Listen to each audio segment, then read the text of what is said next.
வணக்கம். கதை சொல்லும் பட்டாம்பூச்சியில இன்றைய கதை என்னன்னு பாப்போமா? வாங்க பார்க்கலாம். ஒரு காலத்தில் ஒரு சிறிய கிராமத்தின் எல்லையில் ஒரு பெரிய ஆலமரம் நின்று கொண்டிருந்தது. மரத்தில் ஒரு ஜோடி காகங்கள் தங்கள் குட்டிகளுடன் வாழ்ந்தன. ஒரு நாள் மரத்தின் அடியில் இருந்த புற்றுக்கு பாம்பு ஒன்று வந்தது.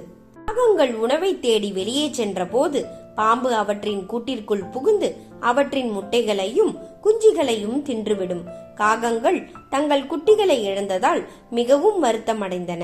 தாய் காகம் கவலை அடைந்தது. அது தன் கணவரிடம், நாம் உடனடியாக இந்த இடத்தை விட்டு வெளியேற வேண்டும். பாம்பு இங்கு வாழும் வரை நமக்கு பாதுகாப்பு இல்லை என்றது. தந்தை காகம் மிகவும் வருத்தம் அடைந்தது. ஆனால் பாம்புடன் சண்டையிட்டு அதை அகற்றுவதற்கான வழியை யோசிக்க முடியவில்லை. இறுதியாக அவர்கள் தங்கள் நண்பரான புத்திசாலியான குள்ளநரியின் ஆலோசனையை பெற முடிவு செய்தனர். அவை குள்ளநரியிடம் சென்று தங்கள் பிரச்சனையை சொன்னார்கள். குள்ளநரி, கவலைப்படுவதால் பாம்பை விரட்ட முடியாது. உங்கள் எதிரியை கொல்ல உங்கள் பொது அறிவை பயன்படுத்துங்கள். புத்திசாலியான குள்ளநரி சிறிது நேரம் யோசித்தது. அவர்களின் எதிரியை முடிவுக்கு கொண்டு வர ஒரு அற்புதமான திட்டத்தை கொடுத்தது. எனவே மறுநாள் காலையில் காக தம்பதிகள் ஆற்றங்கரைக்கு பறந்தனர். அங்கு ராணியும் அவளுடைய உதவியாளர்களும் வழக்கமாக குளிக்கச் சென்றனர். வழக்கம் போல் ஆற்றங்கரையில் தங்களுடைய ஆபரணங்கள் மற்றும் ஆடைகளை வைத்துவிட்டு தண்ணீரில் இறங்கினர்.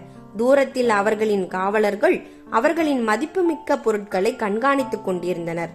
தாய் காகம் ராணியின் நகையை எடுத்துக்கொண்டு பறந்தது. பாதுகாவலர்களின் கவனத்தை ஈர்ப்பதற்காக தந்தை காகம் சத்தமாக அவளை பின்தொடர்ந்தது. காகம் நகையை எடுப்பதை காவலர்கள் பார்த்தனர்.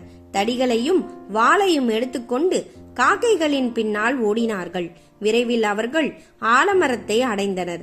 அங்கு காகம் பாம்பின் புற்றுக்குள் நகையை போடுவதை கண்டனர். காவலர்கள் நீண்ட குச்சியின் உதவியுடன் அதை வெளியே எடுக்க முயன்றனர். பாம்பு தலையை உயர்த்தி வெளியே வந்தது. காவலர்கள் பாம்பை கண்டு பயந்து அதை அடித்துக் கொன்றனர். நகையை எடுத்துக்கொண்டு சென்றனர். பாம்பு இறந்து கிடப்பதைக் கண்டு தந்தை காகமும் தாய் காகமும் மகிழ்ச்சி அடைந்தன. புத்திசாலியான குள்ளநரியின் உதவிக்கு அவர்கள் நன்றி தெரிவித்தனர். அதன் பிறகு காகங்கள் தங்கள் குட்டிகளுடன் ஆலமரத்தில் மகிழ்ச்சியாக வாழ்ந்தன. இந்த கதையிலிருந்து நம்ம என்ன தெரிஞ்சுக்கிறோம்னா, கவலை உங்கள் பிரச்சனைகளுக்கு தீர்வல்ல. சுவாரஸ்யமான கதைகள்லாம் நீங்க பார்க்கணும்னா மறக்காம கதை சொல்லும் பட்டாம்பூச்சியை பாருங்க. நன்றி, வணக்கம்.